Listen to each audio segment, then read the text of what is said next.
All right, my friends, getting a ton of questions on the 5-year rule when it comes to Roth IRA. So I figured we'd just jump right into the IRC, the Internal Revenue Code, and see explicitly what the IRS shares with us on that. So that way you'll know exactly what they're saying and for where to go to retrieve what they're saying. As always, the IRC is confusing, but that's the rules we're living on. So get to know it, read it a couple times like I've already done here, and I'm still like, but hey, this is the nature of the beast. So let's dive right into this. Don't forget to subscribe down below. And of course, thumbs up, comments, the whole thing. All right, so here's the Cornell Law School Legal Information Institute, and I'll put a link in the show notes. And so this is IRC code 1.408A, distributions. I don't even, what does CFR stand for anymore? I forgot what the CFR stands for. I can't remember. It stands for something. I forgot. Anyway, let's just go back. Oops. There we go. All right. I forgot what CFR stands for. I forgot. Anyway, so the IRC 1.408A-6 for distributions is what we're talking about here for the IRC code. So I wanted to show you something here. And let's see where I was going to be right here. All right. With the additional tax under the 72T, and that's just the rules for distributions on IRAs, 10% rule, applied to the amount of the distribution that's not a qualified distribution. All right. So remember, the 10% tax is what the 72T rules. And the 72T rule gives you a way to avoid the 10% tax. And I've talked about those on numerous occasions. I'm not going to do it here. But the 10% additional tax under 72T will apply unless the distribution is accepted under the Section 72T. Death, we talked about that a million times. To any distribution from a Roth IRA includable in gross income. But the 10% additional tax under 72T also applies to a non-qualified distribution, even if it is not includable in gross income. So they're saying two things here. If you have a Roth distribution that is includable in gross income, inherently is not a qualified distribution, and thus it'll be subject to a 10% penalty. Potentially, I just keep that in mind. If you have a Roth distribution that is not includable in your gross income, that may or may not be a qualified distribution. But if it's not a qualified distribution, and it's not included in your gross income, it's still subject to 10% penalty. I think this is critical. To the extent that is applicable to a conversion contribution, if the distribution is made within a 5-year taxable period beginning of the first day of the individual's taxable year in which the conversion contribution was made.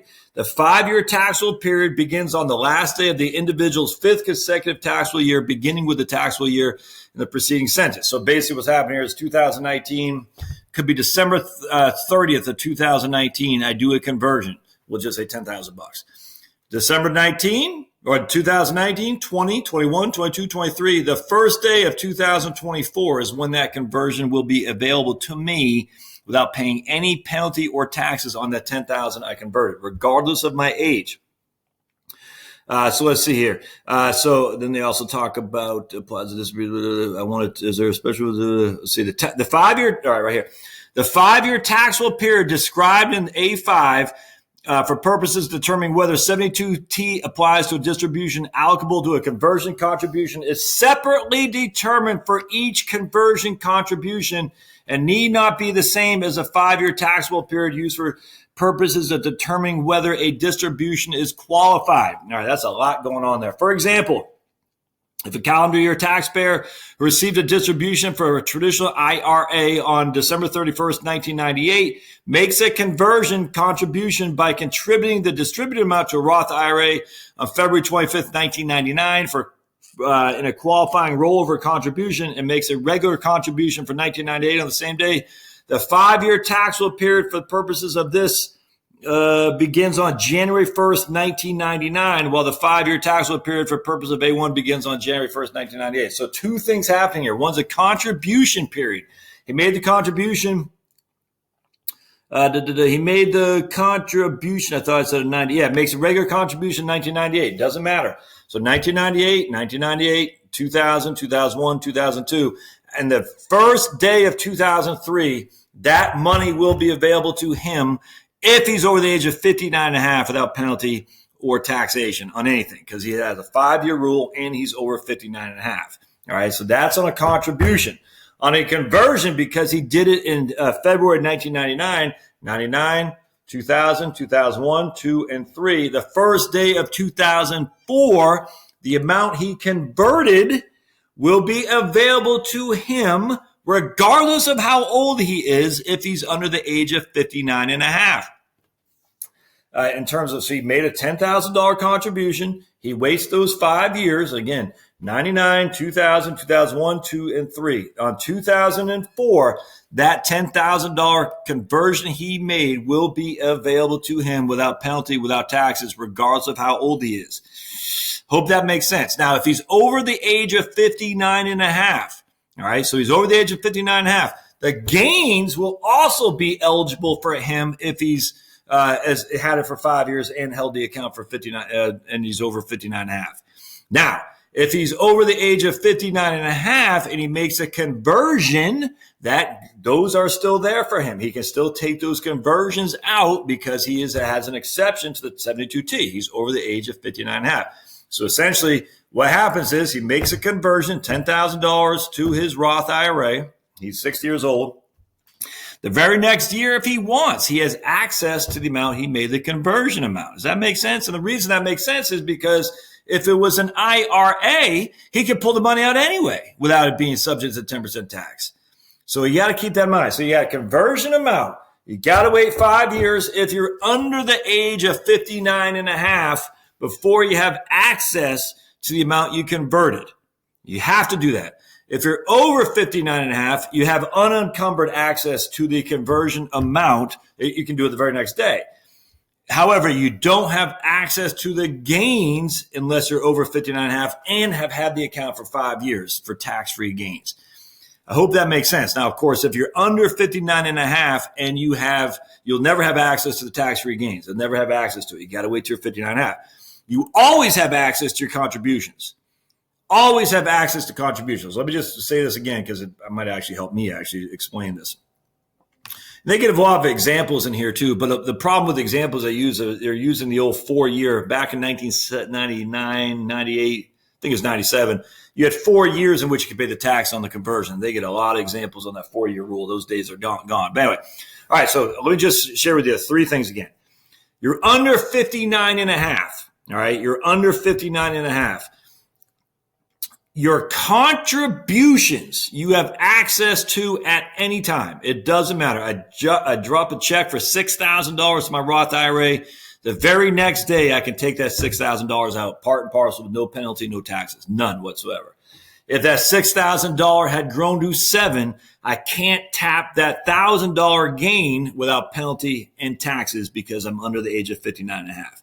All right, so if I'm under the age of 59 and a half, I know immediately there's going to be limits on my ability to have access to my earnings. I know that for a fact. But I know there is no limits on my access to my contributions. I cannot stress that enough. Earnings, not touchable. Contributions, completely touchable. On a contributory Roth IRA, on a Roth conversion, I'm under the age of 59 and a half, okay? If I have to wait 5 years and I'm still under the age of 59 and a half. If I wait 5 years, I'm under the age of 59 and a half. I have access to the amount I converted. So I put $10,000. I do a $10,000 Roth conversion.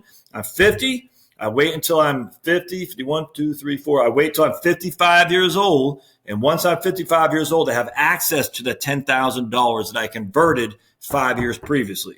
Now, if that account had grown to 15,000, I do not have access to the 5,000 for which it grew because I'm still under the age of 59 and a half.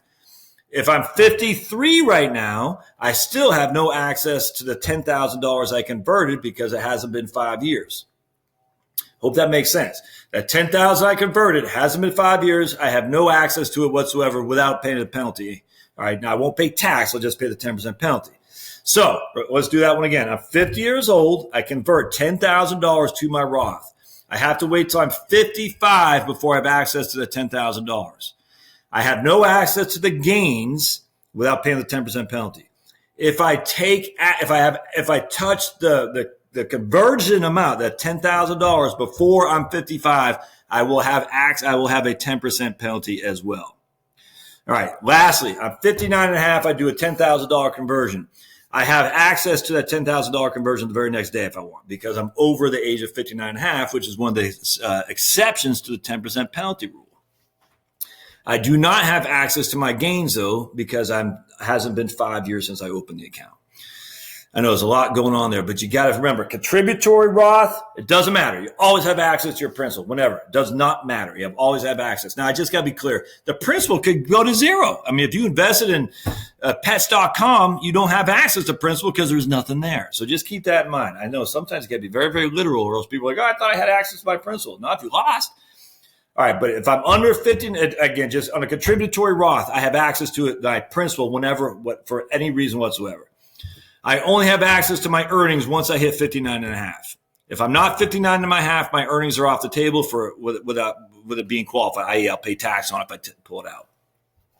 If I'm under at 59 and a half, I have access and I take my earnings out. Not only do I pay a penalty, 10% penalty, but I'll pay tax on it as well. All right. So now I'm over 59 and a half, a contributory Roth IRA. Again, I still have access to everything that I put in there. I do not have access to the earnings tax free because it hasn't been open for 5 years. Do I have access to the earnings penalty free? Yes, because I'm over 59 and a half. So I have to pay income tax on it, but I don't have to pay a penalty of 10%. Whereas before, if I'm under the age of 59 and a half, I had to pay income tax and a penalty, just like a regular IRA. All right, so that's contributions. Conversions. I'm under 59 and a half. I do a conversion. Got to wait 5 years before I have access to the converted amount without the 10% penalty. Got to wait 5 years. It's that simple. Over 59 and a half, I do a $10,000 conversion. The conversion is mine free and clear for the taking because I'm over 59 and a half. There is no 10% penalty. In both cases, though, I will pay income tax on any gains I have in both those cases. So if I do a conversion of $10,000 before I'm age 59 and a half, and it's before 5 years, and I take the whole thing out, I will pay taxes on the earnings and a penalty on the earnings and a penalty on the converted amount. If I'm over 59 and a half, I'll pay taxes on the earnings. That's it, because I'm exception to the 10% penalty. I know it's a lot. I'll put a link in the show notes. I hope this maybe helps clear this up a little bit, because I know it's it is confusing. No other way around. I've been in this business a long time. I still like that. So if you have questions, thoughts, concerns, put them in the show notes, and we'll see you. And don't forget to subscribe, and we'll see you guys next time. Thanks now.